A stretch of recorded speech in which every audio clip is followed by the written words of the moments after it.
Vocês já acompanharam o processo de nascimento, desde o nascimento até o desenvolvimento de uma pessoa? Eu acredito que sim, porque mesmo que não sejam pais, já devem ter acompanhado de outras pessoas. E ele acontece de uma forma encantadora. Porque aqueles que geram, e vamos pensar na figura do pai, aqueles que geram amam antes do filho nascer. Um pai ama seu filho, deve orar por seu filho e já planeja o futuro do seu filho, não que ele deva determiná-lo, é claro, mas já compra as coisas para o quarto do bebê. E nos Estados Unidos, famílias já começam a juntar dinheiro para a universidade, a fim de que o filho tenha um bom estudo e possa se dar bem na vida, por causa do amor que os pais têm para com o filho. Este amor antes do filho nascer. E durante o tempo, quando vem à luz, os pais vão mostrar este amor de várias formas, adornando-o com exortações e também com bênçãos graciosas que vão alegrar o coração da criança. E, pouco a pouco, por causa do amor que um pai tem para com o seu filho, ele vai se revelando. Os pais contam quem são, os pais se revelam para que os filhos, conhecendo-os, possam amá-los mais, se relacionar melhor. Porque a melhor forma de se relacionar com alguém é quando nós conhecemos esta pessoa. Por isso vai se aplicar à amizade, relacionamentos conjugais. Conhecer é importante. Nós nos revelamos aos filhos para que eles tenham comunhão conosco. Deus é tão bom. Ele nos ensinou a fazer isto. Deus que nos ama na eternidade se revela a nós. E nós que estamos acompanhando a história da redenção passo a passo, agora que entraremos em Êxodo 3, veremos Deus se revelar como um pai que, amando seus filhos, quer que eles tenham comunhão com Ele. E como um pai que adorna os filhos, que vai ao encontro deles, que quando cai, os ergue, que quando tem problema, os ajuda. Deus vai agora trazer libertação para os seus filhos, para o povo de Israel. E nós leremos Êxodo, capítulo de número 3. Êxodo, capítulo de número 3. E alguns versículos do capítulo de número 4. Iremos até o versículo 8. Diz assim a palavra do Senhor. Apacentava Moisés o rebanho de Jetro, seu sogro, sacerdote de Midian, e levando o rebanho para o lado ocidental do deserto, chegou ao monte de Deus, a Horebe. Apareceu-lhe o anjo do Senhor numa chama de fogo, no meio de uma sarça. Moisés olhou e eis que a sarça ardia no fogo e a sarça não se consumia. Então disse consigo mesmo: irei para lá e verei essa grande maravilha. Por que a sarça não se queima? Vendo o Senhor que ele se voltava para ver, Deus, do meio da sarça, o chamou e disse: Moisés, Moisés. Ele respondeu: eis-me aqui. Deus continuou: não te chegues para cá. Tira as sandálias dos pés, porque o lugar em que estás é terra santa. Disse mais: eu sou o Deus de teu pai, o Deus de Abraão, o Deus de Isaque e o Deus de Jacó. Moisés escondeu o rosto, porque temeu olhar para Deus. Disse ainda o Senhor: certamente vi a aflição do meu povo que está no Egito, e ouvi o seu clamor por causa dos seus exatores. Conheço-lhes o sofrimento. Por isso desci a fim de livrá-lo da mão dos egípcios e para fazê-lo subir daquela terra a uma terra boa e ampla, terra que mana leite e mel, o lugar do cananeu, do Eteu, do Amorreu, do Ferezeu, do Eveu e do Jebuseu. Pois o clamor dos filhos de Israel chegou até mim, e também vejo a opressão com que os egípcios os estão oprimindo.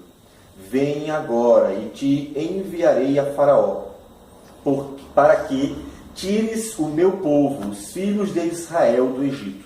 Então disse Moisés a Deus: quem sou eu para ir a Faraó e tirar do Egito os filhos de Israel? Deus lhe respondeu: eu serei contigo, e este será o sinal de que eu te enviei. Depois de haveres tirado o povo do Egito, servireis a Deus neste monte. Disse Moisés a Deus: eis que quando eu vier aos filhos de Israel e lhes disser: o Deus de vossos pais me enviou a vós outros, e eles me perguntarem qual é o seu nome, que lhes direi? Disse Deus a Moisés: eu sou o que sou. Disse mais: assim dirás aos filhos de Israel: eu sou, me enviou a vós outros. Disse Deus ainda mais a Moisés: assim dirás aos filhos de Israel: o Senhor, o Deus de vossos pais, o Deus de Abraão, o Deus de Isaque, o Deus de Jacó, me enviou a vós outros. Este é o meu nome eternamente, e assim serei lembrado de geração em geração. Vai, ajunta os anciãos de Israel, e dize-lhes: o Senhor, o Deus de vossos pais, o Deus de Abraão, o Deus de Isaque e o Deus de Jacó, me apareceu dizendo: em verdade vos tenho visitado e visto o que vos tem sido feito no Egito. Porquanto, disse eu, far-vos-ei subir da aflição do Egito para a terra do Cananeu, do Eteu, do Amorreu, do Ferezeu, do Eveu e do Jebuseu, para uma terra que mana leite e mel. E ouvirão a tua voz, e irás com os anciãos de Israel ao rei do Egito, e lhe dirás: o Senhor, o Deus dos hebreus, nos encontrou. Agora, pois, deixa-nos ir caminho de 3 dias para o deserto, a fim de que sacrifiquemos ao Senhor nosso Deus. Eu sei, porém, que o rei do Egito não vos deixará ir, se não for obrigado por mão forte. Portanto, estenderei a mão e ferirei o Egito com todos os meus prodígios, que farei no meio dele. Depois vos deixará ir. Eu darei mercê a este povo, aos olhos dos egípcios, e quando sairdes não será de mãos vazias. Cada mulher pedirá à sua vizinha e à sua hóspeda joias de prata e joias de ouro, e vestimentas, as quais poreis sobre vossos filhos e sobre vossas filhas, e despojareis os egípcios. Respondeu Moisés: mas eis que não crerão, nem acudirão a minha voz, pois dirão: o Senhor não te apareceu. Perguntou-lhe o Senhor: que é isso que tens na mão? Respondeu-lhe: uma vara. Então lhe disse: lança-a na terra. Ele a lançou na terra, e ela virou uma serpente, e Moisés fugia dela. Disse o Senhor a Moisés: estende a mão e pega-lhe pela cauda. Estendeu ele a mão e pegou-lhe pela cauda, e ela se tornou em vara. Para que creiam que te apareceu o Senhor, Deus de seus pais, o Deus de Abraão, o Deus de Isaque e o Deus de Jacó. Disse-lhe mais o Senhor: mete agora a mão no peito. Ele o fez, e tirando-a, eis que a mão estava leprosa, branca como a neve. Disse ainda o Senhor: torna a meter a mão no peito. Ele a meteu no peito novamente, e quando a tirou, eis que se havia tornado como o restante de sua carne. Se eles te não crerem, nem atenderem à evidência do primeiro sinal, talvez crerão na evidência do segundo. Senhor Deus amado, que o Senhor possa, com tua graça, nos dar entendimento, para que a tua palavra, exposta por tua graça em fidelidade e excelência, seja, ó Deus, guardada nos corações, aplicada à vida. Por isso nós precisamos de ti. Que o teu Santo Espírito possa aplicá-la a nós e sejamos abençoados por tua palavra. Receba a nossa oração, Senhor. É o que nós pedimos em nome do Senhor Jesus. Amém. Senhor. como um pai que vê o filho em grandes apuros, o Senhor ouve, vê, atenta para a situação do seu povo. Nós vimos no capítulo 2, versículo 23 a 25, que Israel clamou a Deus porque pesava bastante o viver no Egito, porque os egípcios oprimiam, maltratavam. Então ele se achega a este povo. Ele se achega e escolhe um mediador. De forma que Deus escolhe um homem preparado por ele, como nós vimos anteriormente na exposição dos capítulos 1 e 2, que Deus preparou Moisés 40 anos lá no Egito, 40 anos no deserto, e isto nós vimos pela pregação de Estevão lá em Atos capítulo 7, e agora pronto, no tempo de Deus, ele chama Moisés para que Moisés seja o mediador, o instrumento de Deus para a salvação e revelação. Porque por amar o seu povo e por querer que ele tenha comunhão consigo, Deus revela a si mesmo e liberta este povo. E para isto ele chama um mediador. Deus se revelou a nós. Isto é uma prova de sua graça e amor. O conhecimento de Deus já é uma demonstração de seu amor para conosco. Será que Deus nos ama mesmo? Basta pegar a Bíblia e você já terá uma prova deste amor. Porque o fato dele querer ser conhecido por um povo que ele ama é porque ele quer que esse povo seja chegado a ele. Como aqueles que amam alguém, como um pai que ama seu filho, se revela para seu filho. Vai contando pouco a pouco. E por muitas vezes fará meio uso de mediadores para que sejam instrumentos a fim de que ele possa abençoar o seu filho, usando-os para que ele tenha uma vida, um desenvolvimento proveitoso. Deus faz isso no tempo certo. É importante sempre lembrar essa questão do tempo certo, porque nós somos apressados, agitados. Queremos as coisas rapidamente. Queremos que tudo aconteça instantaneamente. Esquecemos que Deus, que poderia ter criado todas as coisas em apenas um segundo, criou todas elas em 6 dias. Deus teve paciência para esperar o dia seguinte, depois o outro, até findar os 6 dias. Deus, que ama o povo dele, criou o homem no último dia. Esperou o 6º dia chegar para criar este homem. E lembrar desta paciência de Deus, que tem um tempo devido, é importante porque nós estamos sempre precisando da intervenção divina. Nós estamos vendo um Deus que intervém, um Deus que entra na história, um Deus que não está apenas acima de todas as coisas, mas se relaciona com todas elas. É um Deus presente, que por amar-nos se revela conosco, se fazendo presente, que por amar-nos nos resgata, nos salva, como um pai presente na caminhada de um filho, que ao perceber que esse cairá da bicicleta, corre em sua direção para tentar resgatá-lo, para acudi-lo naquele momento de necessidade. O Deus que intervém, o Deus pessoal. E o Senhor pacientemente sempre nos acode. É bom lembrar essa paciência, para que nós tenhamos paciência. Porque temos muita pressa sempre. E não é só a criança que tem pressa. Pai, mãe, eu posso isso? Pode, só um momento. Já foi? Já posso agora? Já posso ir? E posso comer? E aí aquela pressa de querer as coisas rapidamente.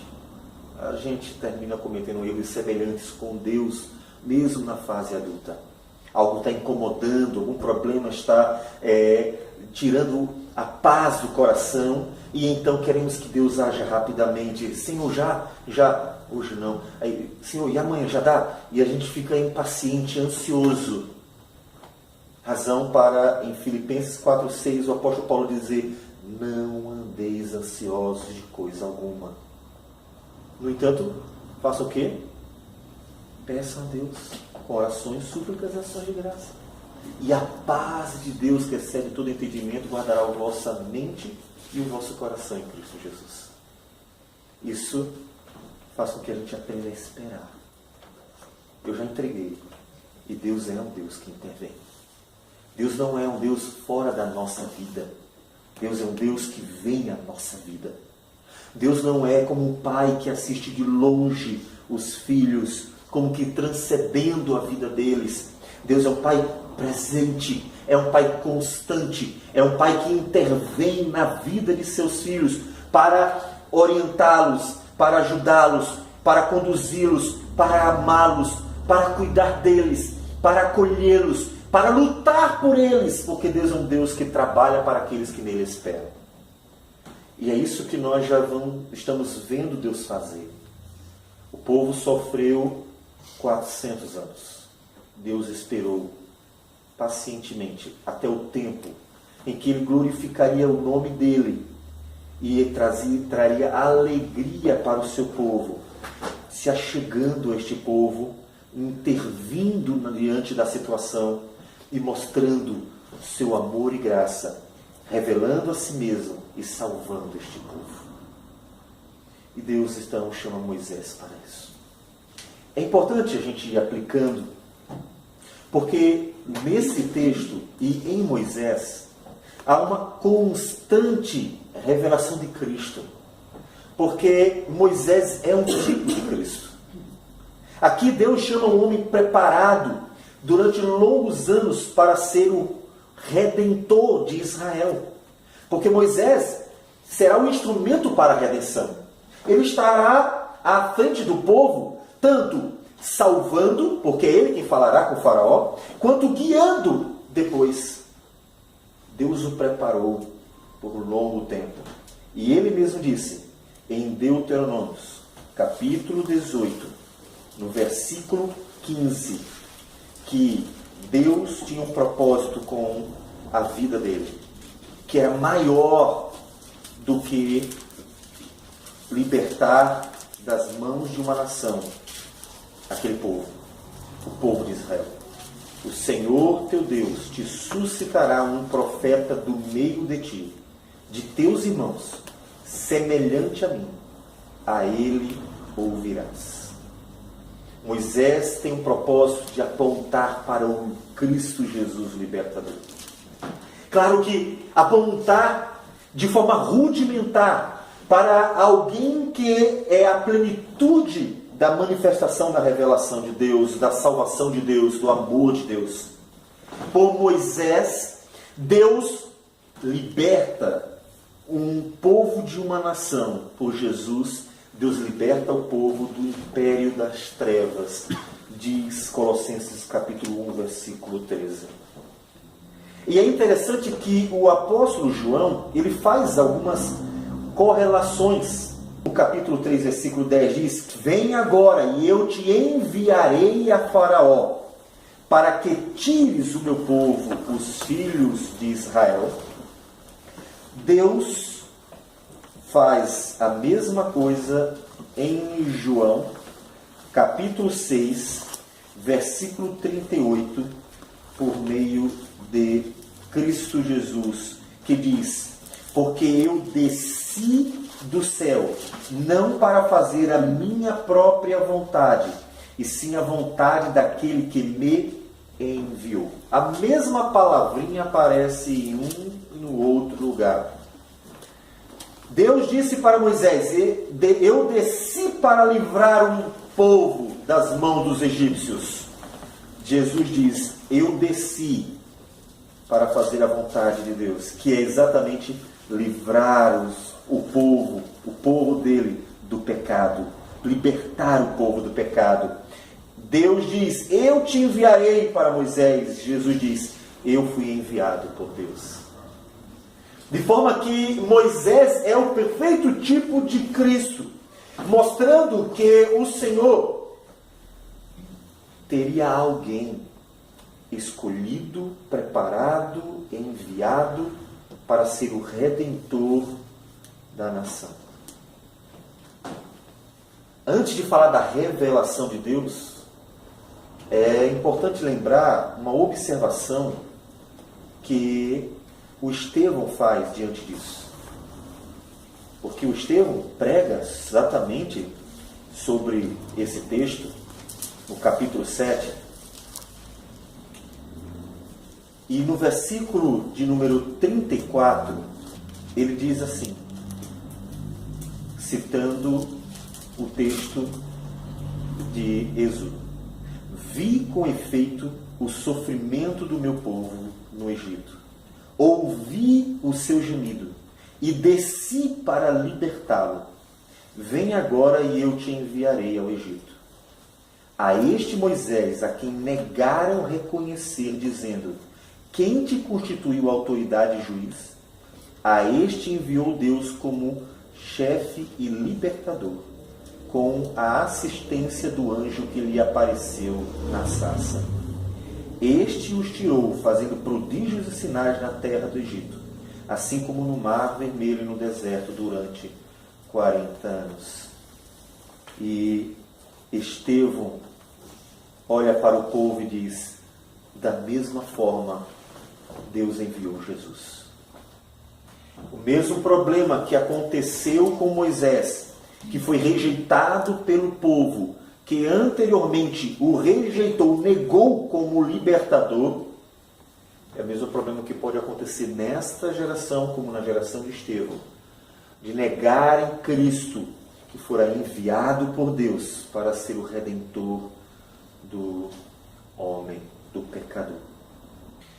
Então, nós vamos encontrar uma série de outras semelhanças. Nós já falamos que Deus enviou Moisés como enviou Cristo. Mas o enviou com poder, vimos no capítulo 4, manifestações de milagres, como Cristo também, que manifestou grandes sinais de poder e maravilhas. E o povo não acreditou. No próprio capítulo 6 de João, que nós já mencionamos, agora, no versículo de número 30, a multidão que já tinha visto os sinais de Jesus, inclusive a multiplicação do pão, diz: que sinal fazes para que o vejamos e creiamos em ti? Quais são os teus feitos? Jesus já tinha feito maravilhas, mas eles o rejeitaram. Moisés foi apresentado ao povo com sinais, e Jesus da mesma forma. Moisés foi conduzido para mostrar a glória de Deus, como Jesus também seria e foi. João 17, ele diz: eu te glorifiquei. Eu te glorifiquei a respeito do Pai. Moisés foi chamado para libertar o povo. E Jesus disse: se o Filho vos libertar, verdadeiramente sereis livres. Foi chamado para libertar. E o Filho foi até chamado para, como Moisés, condenar as nações pagãs. Porque da mesma forma como aqueles egípcios foram condenados, os que negaram Cristo, como lemos em Lucas 10, também sofreriam a condenação divina, por não terem ouvido a palavra de Cristo Jesus. Moisés, portanto, tem um propósito de apontar para Jesus. Apontar para Cristo, para que o povo de Deus pudesse já ir conhecendo quem seria o Messias. Eles teriam um modelo. O modelo era Moisés. Ele seria como Moisés. E Jesus viria à semelhança dele para libertar o povo de algo muito mais profundo. O problema é que o homem só olha aquilo que está no seu redor. As pessoas conseguem ver os problemas físico-materiais ao seu redor. E elas precisam de ajuda. E elas querem que Deus intervenha. Eles querem que Deus venha ao encontro ajudando. Porque elas veem que precisam ser libertas, digamos assim. Como Israel, que claramente precisava ser liberto do Egito. Mas não conseguem ver que precisam ser libertas de algo muito mais profundo, que é o pecado. E foi por isso que Israel rejeitou Cristo, negou Cristo, porque Cristo lhes prometeu uma libertação que eles não entendiam.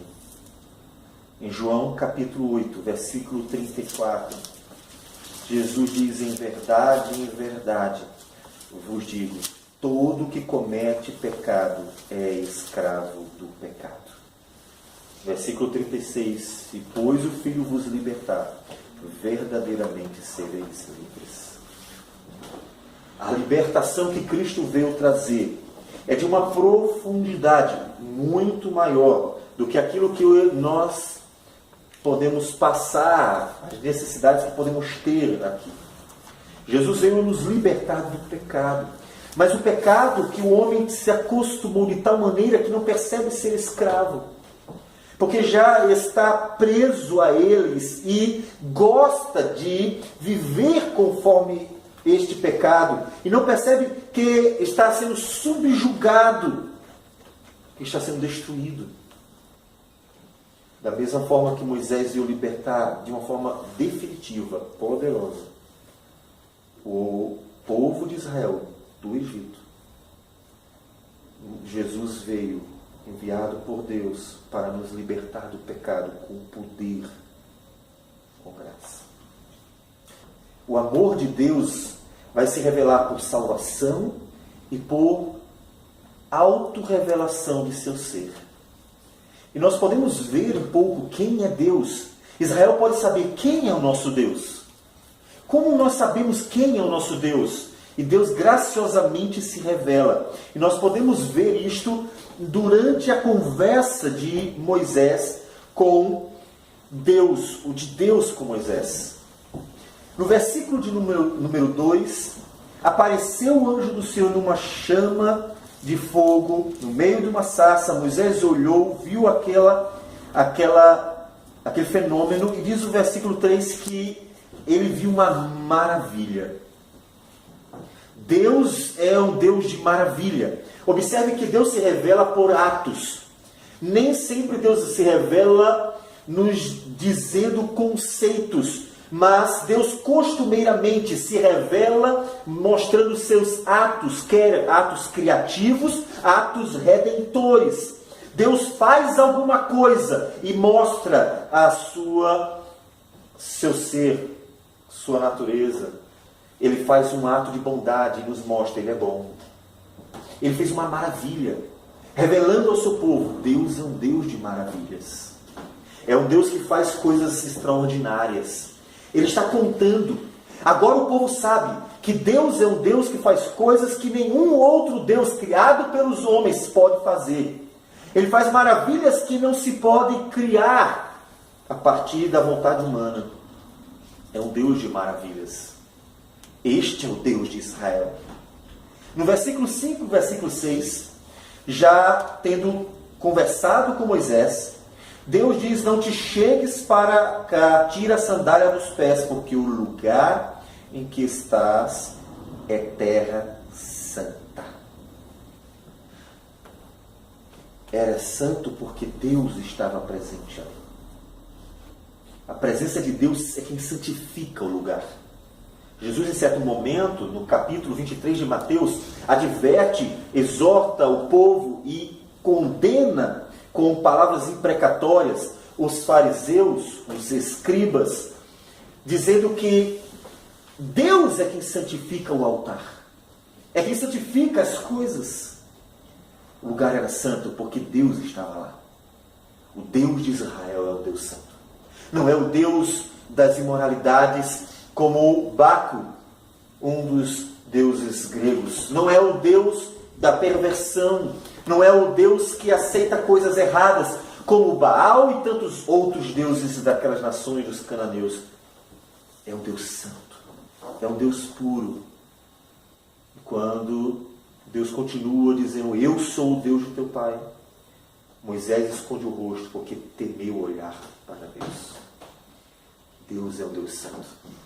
Ao contar que Ele é um Deus santo, Deus se revela para Moisés, para o povo dele, possibilitando um relacionamento real entre este povo e Deus, Porque se não soubesse que o Deus de Israel é um Deus santo, Moisés poderia não ter temido, coberto o rosto, porque estava diante de Deus.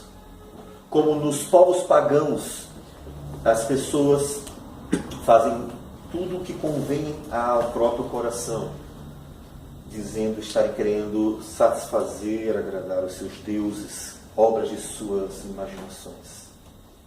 Saber que Deus é santo é ter a possibilidade de ter comunhão com este Deus. É ter a possibilidade de, agora eu sei como eu posso entrar na presença de Deus, santificando a minha vida. Assim como eu sei que no momento da minha necessidade, eu sei que Deus é um Deus de maravilha. Eu estou com uma situação que é impossível. Ninguém pode resolver. Pessoas passam por problemas de saúde que são impossíveis aos olhos dos homens. A medicina tenta de tudo. E o cristão tem ainda uma esperança que nenhuma outra pessoa tem. Porque sabe que Deus é um Deus de maravilhas. E então coloca diante de Deus aquilo que é impossível. Porque sabe, porque Deus se revelou. Para o mundo perdeu a esperança. Quando pessoas têm problemas que o homem não resolve, o mundo simplesmente desiste. Quando o cristão tem problemas que o homem não resolve, ele vê uma oportunidade de Deus mostrar sua graça e poder, suas maravilhas. Da mesma forma, quando o cristão sabe que Deus é santo, Deus não está afastando o homem dele. Deus não está excluindo o homem dele. Deus está dizendo como chegar a ele. Porque se o homem não soubesse que Deus é santo e ousadamente tentasse chegar diante de Deus, como usar, que lá em 1 Crônicas, capítulo 13, toca na arca do Senhor, santa, porque representava a presença de Deus, morreu na hora. E não conhecendo a santidade do Senhor, o homem afoitamente tenta se achegar diante de Deus de qualquer forma. E então o que lhe resta é ser fulminado pelo Senhor, porque ninguém pode estar diante de Deus, porque Ele é santo, a não ser de forma santa. Por isso, tão graciosamente, Deus nos deu Jesus, para que pudéssemos ser chamados de santos e entrar na presença dEle. Lembrem-se que em Isaías capítulo 6, quando Deus se manifesta para o profeta com os serafins, e eles diziam: Santo, Santo, Santo é o Senhor dos exércitos, toda a terra está cheia da sua glória. Diz o profeta que disse para si mesmo: ai de mim, estou perdido, porque sou homem de lábios impuros, habito no meio de um povo de impuros lábios, e os meus olhos viram o Rei, o Senhor dos exércitos. Ao conhecer a revelação de quem Deus é, da santidade de Deus, o profeta teve a graça de poder olhar para si mesmo e reconhecer a sua miséria, buscando socorro para que pudesse viver na presença do Senhor. E Deus providencia a purificação, tocando os lábios, como a tenaz, simbolizando ali o purificar destes lábios. Ao se revelar para nós como santos, Deus está dizendo: eu quero que vocês tenham comunhão comigo. E para isso vocês precisam ser santos. O que vai nos remeter a Cristo, a necessidade da santificação, da justificação, a necessidade do Espírito de Deus, obra que seria feita muito depois e que vai sendo revelada como necessária exatamente por toda a Escritura, que mostra quem é Deus e quem nós somos. E pouco a pouco, o que Ele tinha para nós, para que pudéssemos estar diante dEle. Deus é santo e quer que tenhamos comunhão com Ele, quer que tenhamos alegria nele, quer que desfrutemos da presença dEle. E por isso Ele disse como? Tem que ser de forma santa. Tira a sandália, tem que ser de forma santa. E é Jesus que impossibilita isso. Hebreus diz: entramos no santo dos santos por meio de Cristo. Ele entrou lá, Ele fez o sacrifício, Ele nos justificou. Entramos nele, porque estamos nele, com Ele. Então nós, finalmente, podemos ter comunhão com o Senhor. Razão para pregarmos o Evangelho para todo mundo. Porque ninguém pode entrar na presença de Deus a não ser de forma santa. ninguém pode adorar e desfrutar da comunhão de Deus senão de forma santa. Mas Deus vai se revelando mais. No versículo de número 7, Deus diz: certamente vi a aflição do meu povo que está no Egito, e ouvi o seu clamor, por causa dos seus exatores, conheço-lhe o sofrimento. Interessante essas três expressões: vi a aflição, ouvi e conheço.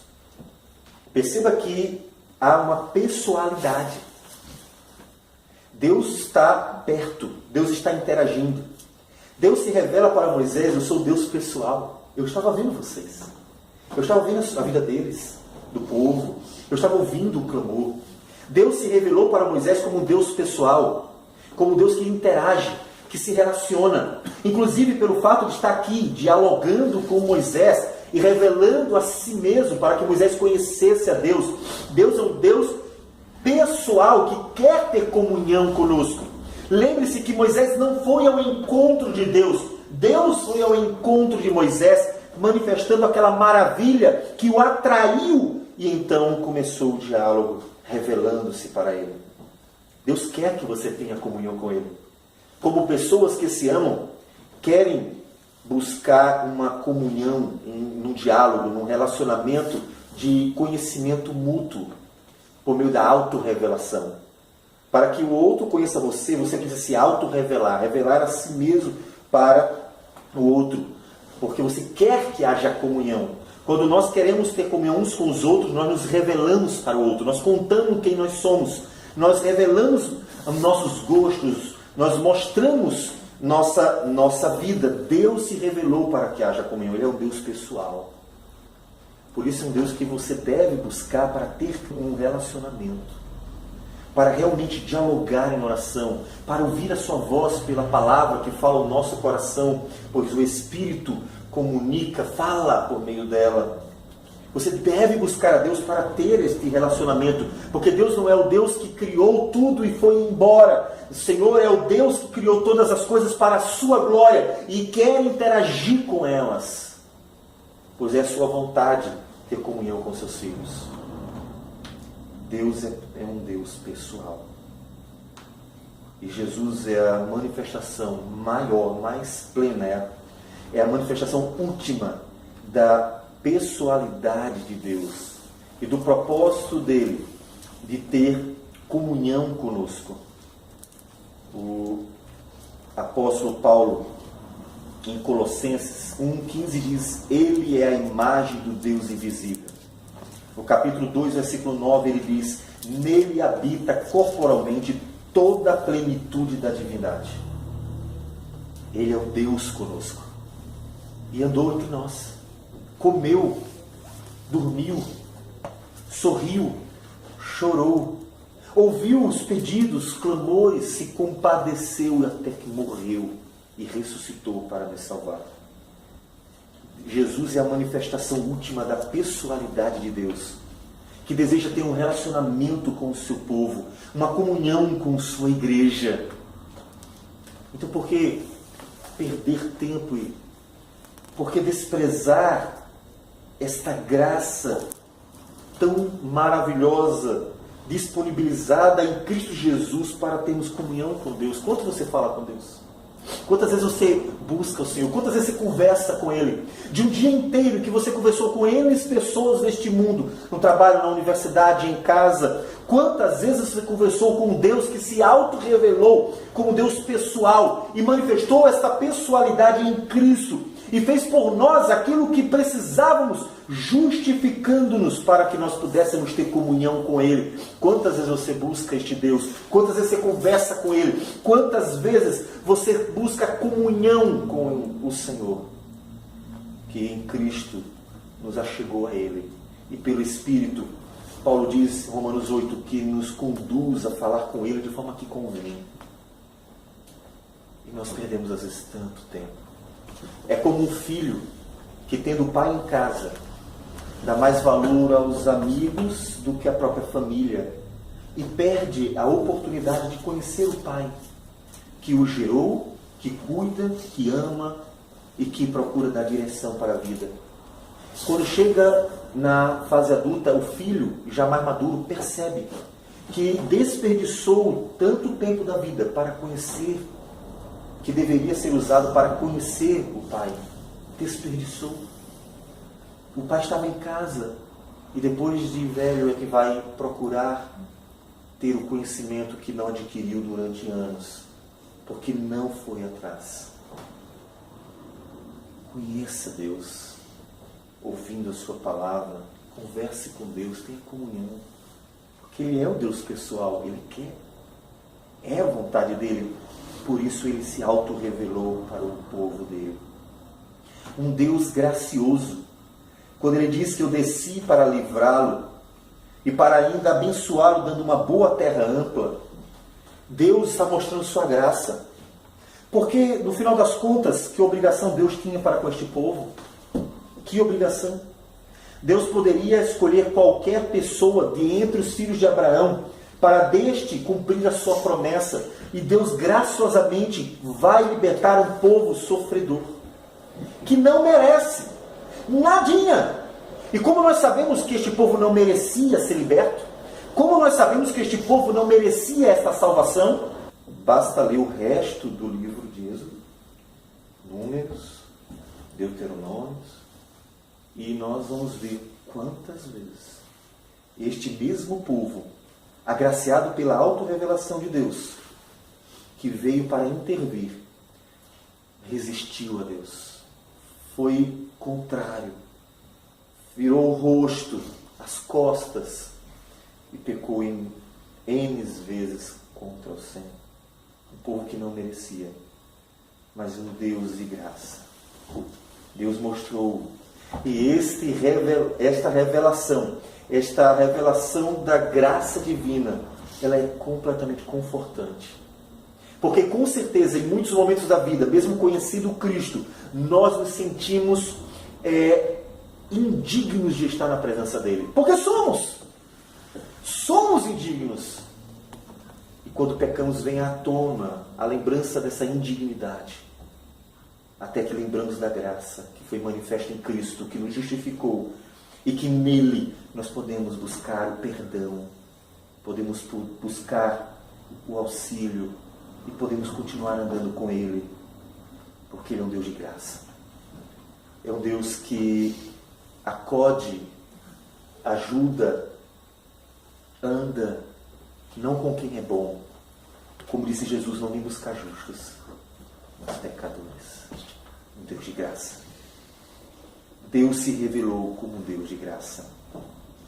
No versículo 9, ele diz: pois o clamor dos filhos de Israel chegou até mim, e também vejo a opressão com que os egípcios os estão oprimindo. Observe que outra coisa que Deus iria fazer, além de mostrar graça para salvar o seu povo, seria julgar o povo ímpio. Os egípcios estavam pesando sobre Israel, basta ler o capítulo 1 e 2 de Êxodo, oprimindo Israel de forma injusta. Não era justo? O que foi que Israel fez para os egípcios? Qual foi o mal? Tem alguma coisa errada? Nada. Simplesmente nada. O capítulo 1 nos diz que eles iriam usar de astúcia para com o povo de Israel com uma suposição, ou por causa de uma suposição. Pode ser que eles se voltem contra nós um dia. Mas eles não fizeram nada. Nada. Portanto, quando Deus liberta o povo de Israel do Egito, Deus está, ao mesmo tempo, mostrando sua graça, libertando o povo que não merecia, mas ao mesmo tempo está mostrando sua justiça, julgando um povo ímpio que estava maltratando o povo de Deus de forma injusta. Injusta. Deus se revelou como um Deus justo, que castiga o culpado e que salva aqueles que estão sendo maltratados injustamente. Um Deus justo. E isso também, para nós, será sempre um conforto, porque a nossa justiça é Jesus. Jesus manifestou a plenitude da justiça divina. Jesus manifestou a justiça do Senhor de forma plena, porque em Cristo Deus tanto cumpriu a lei, satisfazendo tudo que fora revelado, quanto aplacou a ira dele em nosso lugar, para termos comunhão com ele, por meio dessa justiça. Mostrando que Deus não poderia perdoar-nos sem que a justiça fosse satisfeita. Deus é um Deus justo. Então, se nós estamos em Cristo e andando em Cristo, descansamos na justiça do Senhor Jesus, que satisfez a de Deus, sabendo que Deus, que é justo, jamais agirá de forma injusta para com o seu povo. Deus se manifesta redentor. Eu te enviarei a Faraó para que tires o meu povo, filho de Israel. É um Deus que redime, que liberta, e nós falamos isso o tempo inteiro. É um Deus poderoso. Versículo 19 e 20. Ele diz que o rei do Egito não vos deixará ir se não for obrigado por mão forte, ou seja, mão poderosa.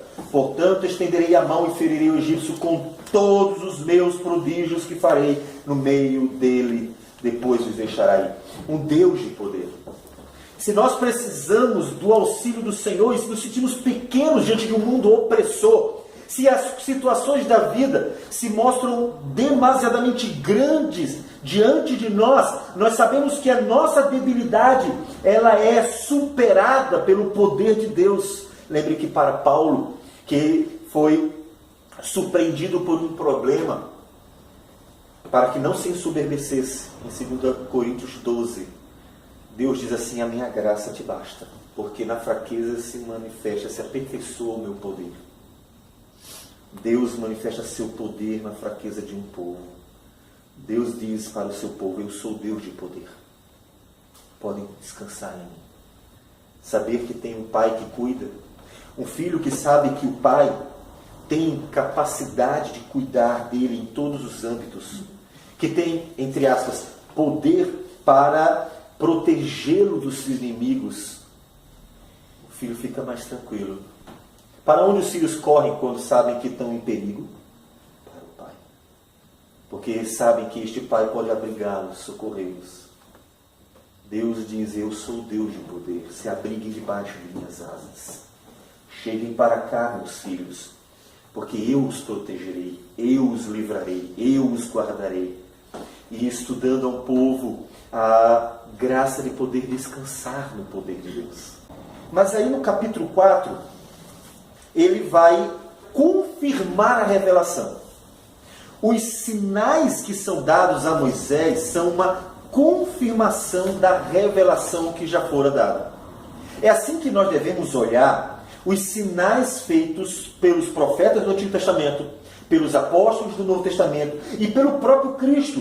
Como nós lemos lá em João capítulo 6, quando Jesus faz milagres diante do povo, e o povo que não consegue perceber a relação entre o sinal feito e quem Jesus era, fica pedindo que aconteça mais alguma coisa.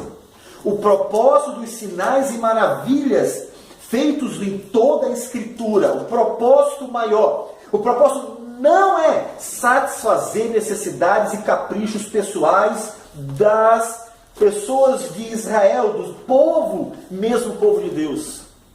Era confirmar o ministério e então a palavra pregada por aquele que fora chamado por Deus, a fim de que o povo cresça.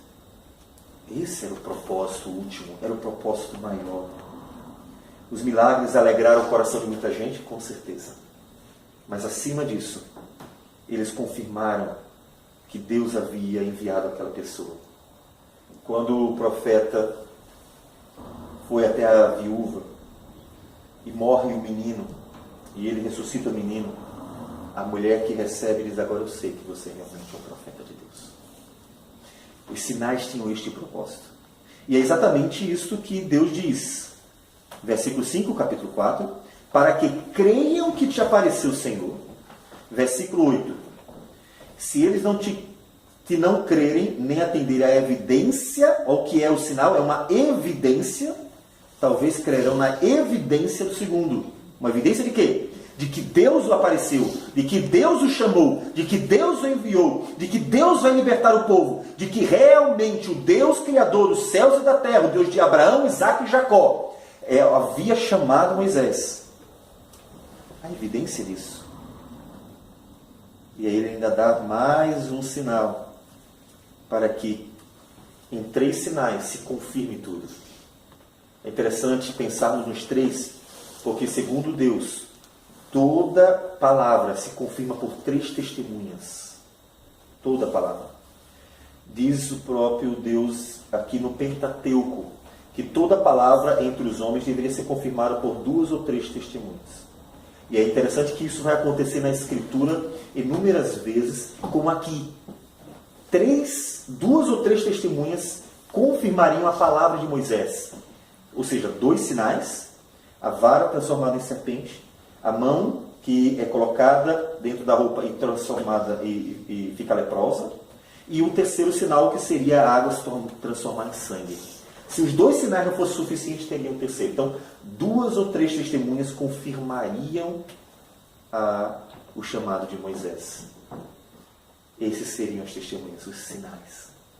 O esplêndido é que Moisés só recebeu 3 sinais. Jesus. O apóstolo João chega a dizer, se fôssemos escrever tudo o que ele fez, não daria nos livros. Tamanho foi o número, a quantidade de sinais que Jesus fez, a quantidade de pessoas curadas, os milagres operados, a quantidade de coisas extraordinárias, sinais e maravilhas que Jesus fez, para confirmar quem ele era e que havia sido enviado por Deus, que a palavra pregada era a palavra de Deus, para confirmar o seu ser e sua obra, como os evangelhos nos falam, dividindo entre quem é Cristo e o que ele veio fazer. O seu ser e a sua obra. A quantidade de testemunhas é incalculável. E é interessante que os evangelhos estão divididos exatamente nisso. O ser de Cristo e as obras de Cristo. Aqui em Êxodo, Deus vai revelar o seu ser e a sua obra. Qual a obra ele veio fazer? Redimir o seu povo. Salvar o seu povo. Salvar. Deus se revelou a nós para glorificar o seu nome em nós, para ter comunhão conosco, para que nós nos alegremos nele, na glória dele. Deus se revelou para nós como Pai que se revela aos seus filhos e nos achega a si. Então, conhecendo Deus, vá para Ele, conheça-o, busque-o, porque você já sabe quem Ele é, porque Ele quis se revelar para a gente. E se Êxodo revela todas essas maravilhas acerca de Deus, quem Ele é e a obra que Ele veio fazer, lembre-se que Cristo Jesus é o próprio Deus entre nós. Se não for suficiente para você ver como Deus se revelou por meio do mediador Moisés, lembre-se que Cristo, o mediador entre Deus e os homens, é o próprio Deus que veio estar entre os homens.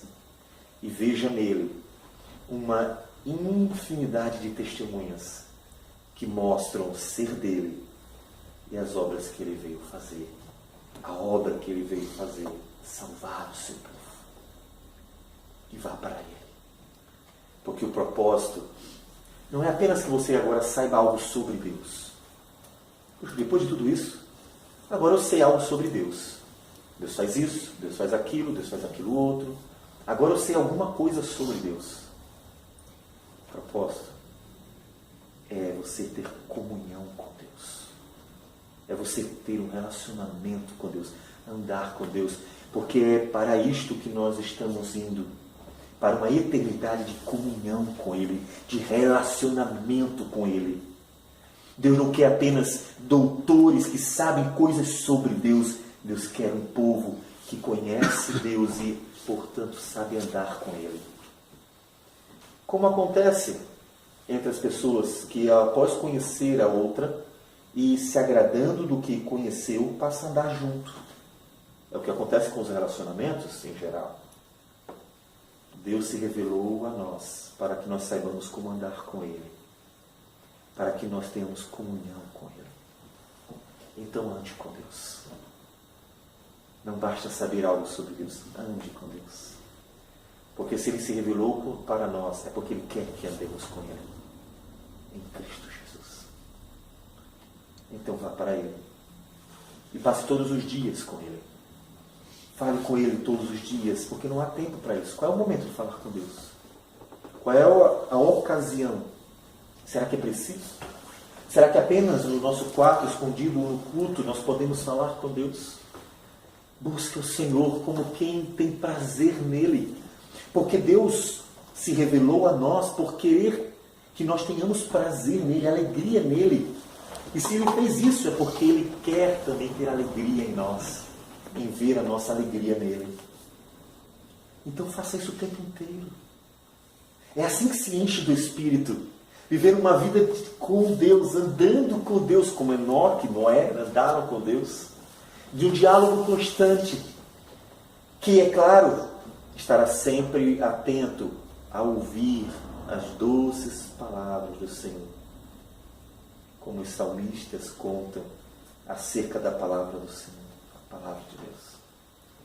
Ande com Ele. E é assim, quanto mais você caminhar, mais próximo estará, mais saberá sobre Deus e mais prazer terá nele.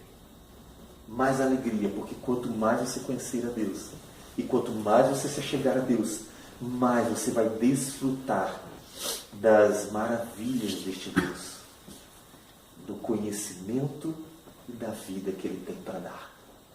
Então ande com Ele. Não deixe que a vida vá passando e, como filho que não aproveitou o tempo para conhecer o Pai, desperdiçar os tempos que Deus deu da sua vida, que poderia ser usufruído na presença do Pai Eterno, que quer que tenhamos deleite e alegria diante dele. Não perca esse tempo. Não desperdice. Não jogue fora com outras coisas.